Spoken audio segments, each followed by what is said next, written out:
통치자들아 너희가 정의를 말해야 하거늘 어찌 잠잠하냐. 인자들아 너희가 올바르게 판결해야 하거늘 어찌 잠잠하냐. 아직도 너희가 중심에서 악을 행하며 땅에서 너희 손으로 폭력을 달아주는도다. 악인은 모태에서부터 멀어졌으며 나면서부터 곁길로 나아가 거짓을 말하는도다. 그들이 뱀 독 같으며 그들은 귀를 막은 귀머거리 독사 같으니 술사에 홀리는 소리도 듣지 않고 능숙한 술객의 요술도 따르지 아니하는 독사로다. 하나님이여 그들의 입에서 이를 꺾어소서. 여호와여 젊은 사자의 어금니를 꺾어내시며 그들이 급히 흐르는 물같이 사라지게 하시며 겨누는 화살이 꺾임 같게 하시며 소멸하여 가는 달팽이 같게 하시며 만삭되지 못하여 출생한 아이가 햇빛을 보지 못함 같게 하소서. 가시나무 물이 가마를 뜨겁게 하기 전에 생나무든지 불붙은 나무든지 강한 바람으로 휩쓸려 가게 하소서. 의인이 악인의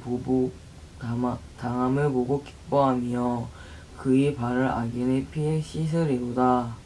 그때에 사람의 말이 진실로 의인에게 갚음이 있고 진실로 땅에서 심판하시는 하나님이 계시다 하리로다.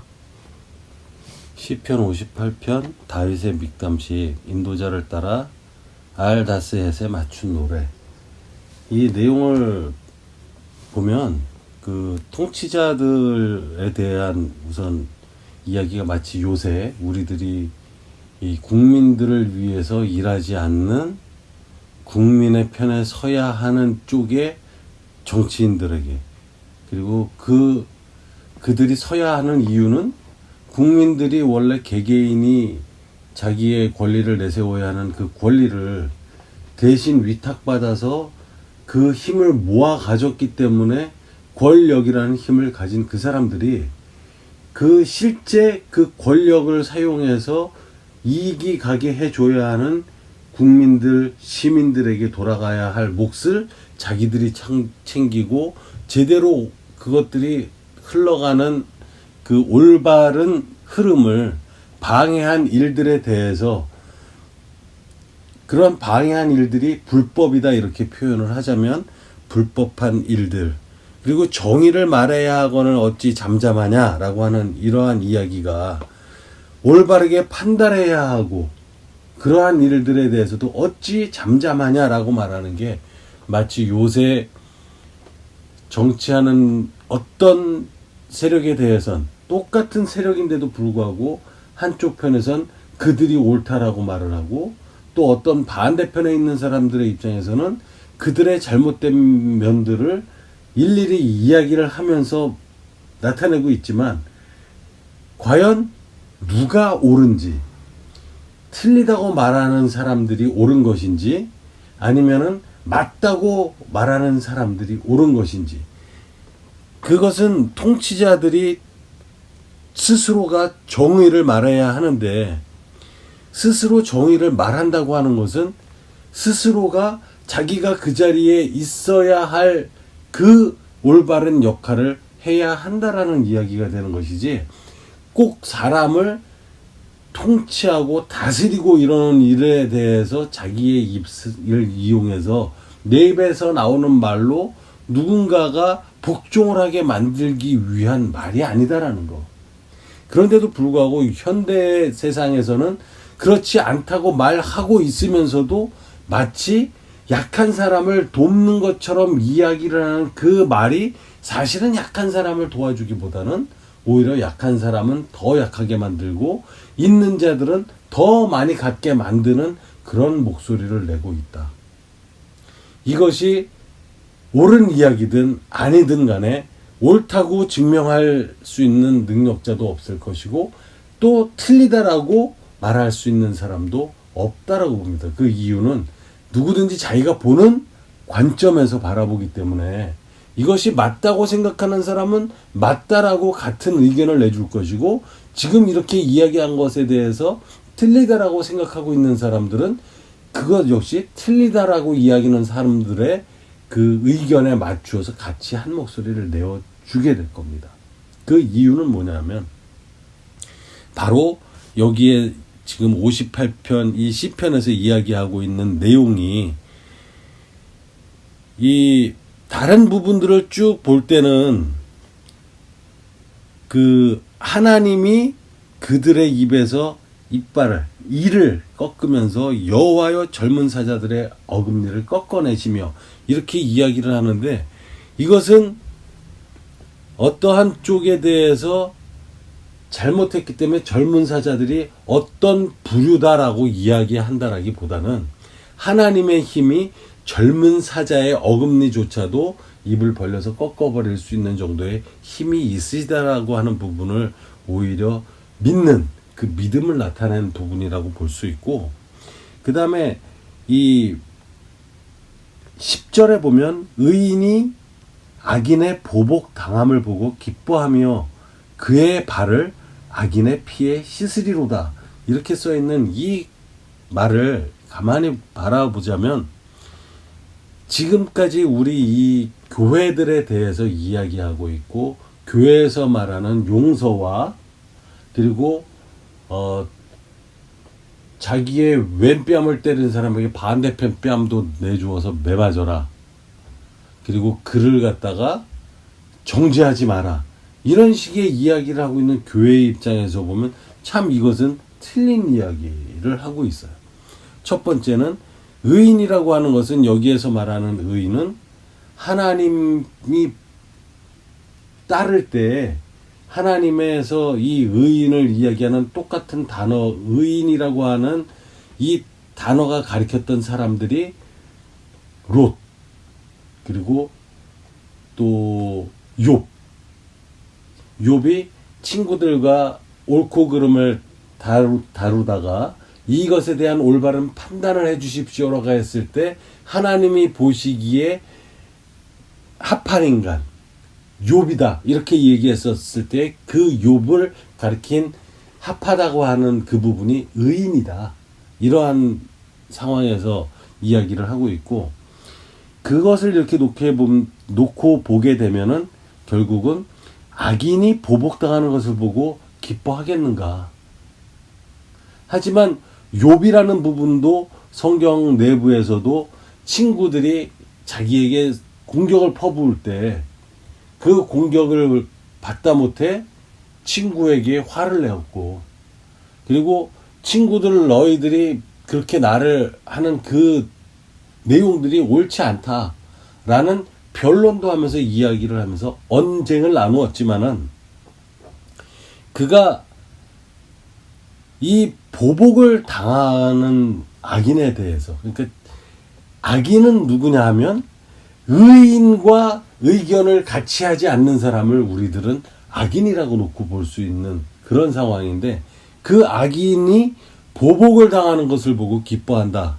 이렇게 얘기를 하고 있고, 이것이 심지어는 한 발 더 나가서 그의 발을 악인의 피에 씻으리로다, 이렇게 해놨는데, 여기에서 말하는 피는 생명의 담지자라고 하는 그런 의미를 갖고 있는 그런 단어를 사용을 하고 있으면서, 이 생명을 담고 있는 담지자라고 하는 이 피는 가인과 아벨, 여기에서 이 아벨을 쳐 죽였을 때 이 아벨의 피가 지하에서 주님을 부르거든, 하나님을 부르거든. 그랬을 때 아벨은 이 땅 위에서는 가인이라는 형에게 맞아서 피를 흘리고 죽었지만, 죽은 것이 아니라 아벨의 생명을 담고 있는 상태로 땅에 스며들어 있었는데 하나님은 그 소리마저도 들을 수가 있었다라는 것. 그런 의미에서 생명을 담고 있는 것이다 라는 하나의 피라는 의미라고도 놓고 보지만, 단순히 피가 아니라 생명을 담고 있는 존재다, 이렇게 생각을 하는 그런 이 히브리어의 이 언어 습관상 그러한 단어를 사용을 하고 있다라는 것. 그 이야기를 지금 하고 있는 이유는 그 의인의 발을 악인의 피에 씻는다라고 하는 것은, 그렇다면 악인의 죄를 포함하고 있는 그 나쁜 생명에 그 담지되어 있는 부분에 이 의인의 발을 씻는다라고 하는 것은 그 피에 젖는 것인데, 그러면 악인과 똑같이 살아간다는 뜻이겠는가? 이렇게 의심을 해볼 수 있는 하나의 이 문장으로 연결이 돼 있어서 이 부분을 봤더니, 이것을 굳이 지금 이야기한 것처럼 어떤 한 의미들을 연결해서 이야기해 주기보다는, 첫째는 의인은 하나님의 대적자들인 악인들을 보고 그들이 보복당했다라고 하는 것은 그들의 실패를 이야기하는 것이기 때문에, 악인들이 성공했다라고 하는 것은 의인들이 사는 방법이 틀렸다라는 것이 증명되는 것과도 마찬가지인데, 반대로 의인들이 사는 방법이 옳다라는 차원에서 보복을 당한 악인들을 보면서 기뻐하게 되는 것이다. 이렇게 단순하게 생각을 할 수 있고, 그리고 그의 발들을 악인의 피에 씻으리로다 이렇게 이야기한 것은, 악인들은 그들이 담고 있었던 악의 이 담지되어 있는 육체를 떠나서 그 피가 흘러 땅바닥에 나왔을 때는 하나님의 이 권리 앞에, 권력 앞에, 전지전능하신 하나님의 능력 앞에 단순히 살아있는 생명을 담고 있는 피로서 존재를 하기 때문에, 그 피에 이 의인들이 발을 담근다 하더라도 그들 존재들이나 이 담근다라고 하는 의인들이나 커다란 존재적인 차이가 없다라고 하는 것을 이야기를 해주고 있는 겁니다. 말이 조금 어려웠는데 이 부분은 뭔 얘기냐면, 이 세상에서 살고 있으면서 믿는 자로 살고 믿지 않는 자로 살고 있지만, 이 믿는 자의 입장에서 살고 있었던 우리들의 정체성이라고 하는 것이 아벨의 피처럼 지하에서 주님에게 기도를 드릴 수 있는 그런 상태로 살아갈 수 있는 것과, 그 다음에 이 의인들이 보고 기뻐할 수밖에 없는 악인들의 입장에서 죽은 피들은 피의 상태로 그냥 머물러 있지만, 이 피는 그 세상에서 살고 있을 때에 의로움을 갖고 있었던 피는 아니지만, 그렇다고 해서 하나님이 보는 입장에서 그 피의 역할이 어떠한 존재들의 생명을 담고 있는 존재로서의 피는 그대로의 성격을 유지한다.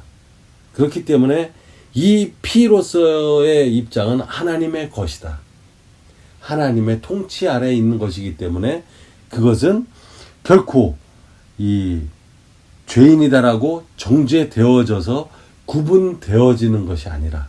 생명이란 면에 있어서는 의인의 생명이나 이 악인의 생명이나 똑같은 생명을 담지하고 있는 피의 존재로서는 하나님 앞에 동일한 조건으로서 항상 선다. 살아있을 때는 악인의 내부에 들어서 그의 생명을 유지해주는 존재로, 그들이 죽었을 땐 그들의 생명을 담지했었던 존재로서, 하지만 그 악함에 영원히 머물러 있는 것이 아니기 때문에 이 피들의, 이 생명들의 그 존재는 하나님이 보는 입장에 있어서는 차이가 없다. 하지만 의인은 이 세상에서 살면서의 자기 자신의 이름, 아벨이라는 이름, 그리고 우리 각각 가지고 있는 나의 이름이 믿는 자로서의 그 이름,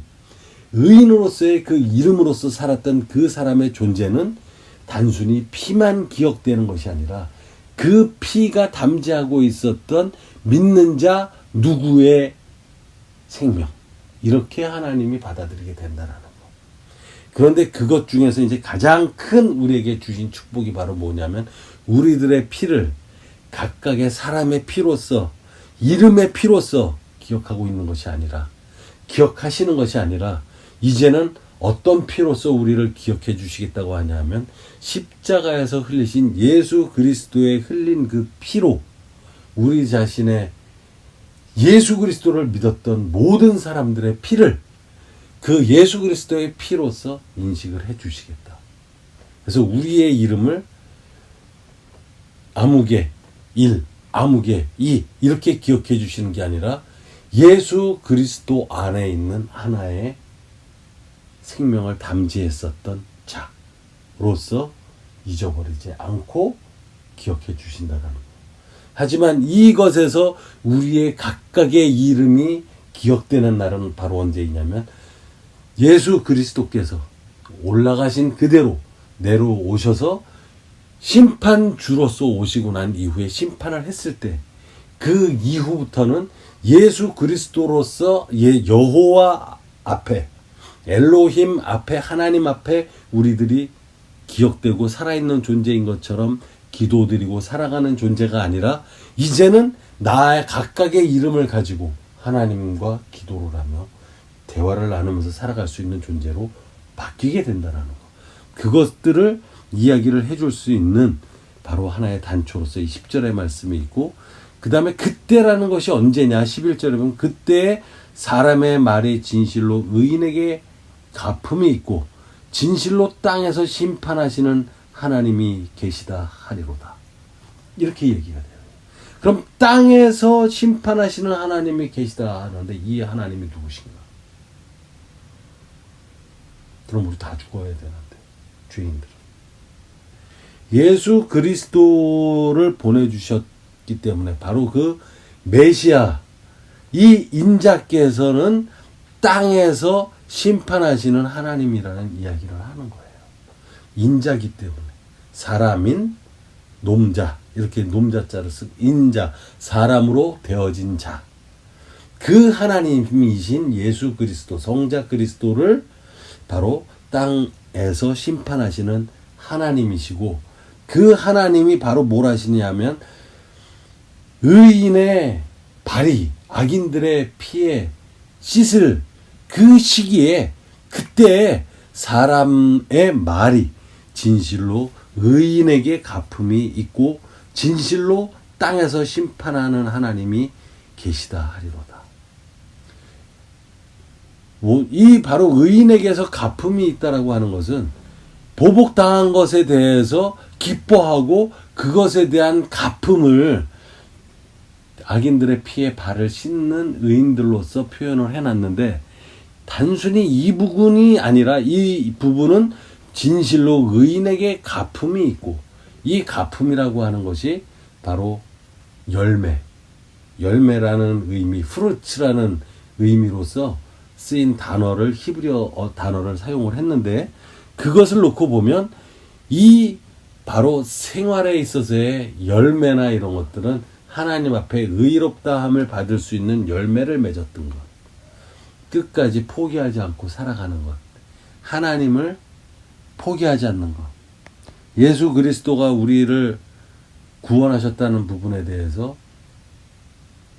믿음이 흔들리지 않는 것. 그리고 그 믿음이 생활 가운데서 우리가 살아가면서 발견되어지고 그것 때문에 누가 무엇라고 하건 간에 절대 자기 자신의 정체성이 흔들리지 않고 꿋꿋하게 살아갈 수 있는 것. 슬픈 일이 있어도 목소리가 떨리지 않을 수 있고 억울한 일이 있어도 눈물을 흘리지 않을 수 있고 온전하게 내가 옳다라는 것을 내 스스로도 굳세게 믿으면서 그것이 바로 하나님이 나와 함께 해주시는 거기 때문에 나에게 그런 힘이 생길 수 있다. 그러면 나와 이 세상에서 인연을 갖고 있는 육체적인 부모님들도 상당히 중요한 관계에서 힘을 주고 있겠지만 그거보다 더한 그 엄마, 그 아버지를 만드신 하나님께서 나와 또 똑같은 관계를 갖고 있다라는 거. 아버지의 하나님은 더 크고 나의 하나님은 작은 것이 아니라 어머니의 하나님은 특별히 자상하시고 나의 하나님은 자상하지 않은 게 아니라 어머니에게 그 하나님과 아버지한테 하나님과 우리 가족에게 있는 그 하나님은 항상 동일한 분이시고 동일하게 나에게 대하고 계시다라는 거. 그것이 바로 희망이라는 것을 잊지 말고 절대 자신이 약해지지 말고 강하게 살아남을 수 있는 근거가 되는 걸로 믿습니다. 그래서 심판하는 하나님이 계시다 하리로다, 이 이야기는 성경 전체를 통해서 이야기를 하고 있는 메시아가 오심과 그 메시아를 통한 나에 대한 구원의 약속, 그것이 바로 이러한 형태로 있다라고 하는 것을 사이사이 보여주는, 스쳐가는 청사진처럼, 차창 옆을 지나가는 풍경처럼 지나가는 그림 같지만 그것이 예수 그리스도를 나타내고 있는 예표의 그림들이라는 것을 오늘도 하나의 이 한 편의 그림을 보면서 나의 삶에 있어서 자신감을 갖고 새롭게 힘을 갖는 크리스찬이 되기를 축원합니다.